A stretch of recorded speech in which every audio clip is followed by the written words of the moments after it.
Okay, അപ്പോൾ നിങ്ങളിങ്ങനെ ശ്രദ്ധിക്കുക. എൻ്റെ വചനങ്ങളെ ഞാൻ അവൻ്റെ നാവിന്മേലാക്കി, ഞാൻ അവരോട് കൽപ്പിക്കുന്ന എൻ്റെ വചനം യാതൊരുത്തനും കേട്ടില്ലെങ്കിൽ ചോദിക്കുന്നതും ദൈവം. ഈ ഒരൊറ്റ വാക്യമാണ് യേശുവിൻ്റെ കാലത്തുള്ള സകല ജനങ്ങൾ മറന്നുപോയത്. ഈ ഒരൊറ്റ വാക്യം വിശ്വസിക്കാത്ത കാരണത്താൽ അവരെല്ലാം മരിച്ചുപോയി എന്ന് നമുക്കറിയാം. ഇന്ന് അതുപോലെ തന്നെ യേശു പോകാൻ സമയത്ത് നോക്കൂ, മശിക വരുമ്പോൾ മശികയെ കേൾക്കണം എന്ന് പറഞ്ഞു യഹോവയുടെ ഇഷ്ടം.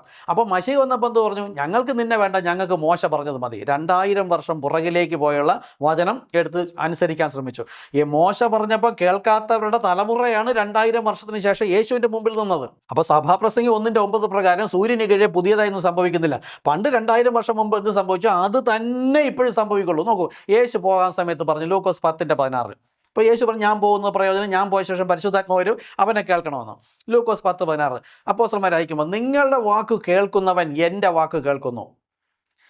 നിങ്ങളെ തള്ളുന്നവൻ എന്നെ തള്ളുന്നു, എന്നെ തള്ളുന്നവൻ എന്നെ അയച്ചവനെ തള്ളുന്നു. കാരണം എന്താ? പുത്രൻ്റെ ശരീരത്തിനുള്ളിൽ നിന്ന് സംസാരിച്ചത് പിതാവാണ്. എന്നെ അയച്ചവൻ എന്ന് പറഞ്ഞാൽ ആ ശരീരത്തിൽ തന്നെത്താൻ താഴ്ത്തി വേഷത്തിൽ മനുഷ്യനായി എന്ന വന്നു, അയച്ചു, പോയി എന്നൊക്കെ ഉണ്ട്. ഞാൻ പിതാവിനോട് ചോദിക്കും മറ്റൊരു കാര്യസ്ഥൻ, പക്ഷെ അവിടെ പറഞ്ഞു ഞാൻ പോയി കുറഞ്ഞു വന്നു കഴിഞ്ഞാൽ മടങ്ങി വന്ന് ലോകാവസാനം എല്ലാ നാളും നിങ്ങളോട് ഇരിക്കുന്നല്ലേ.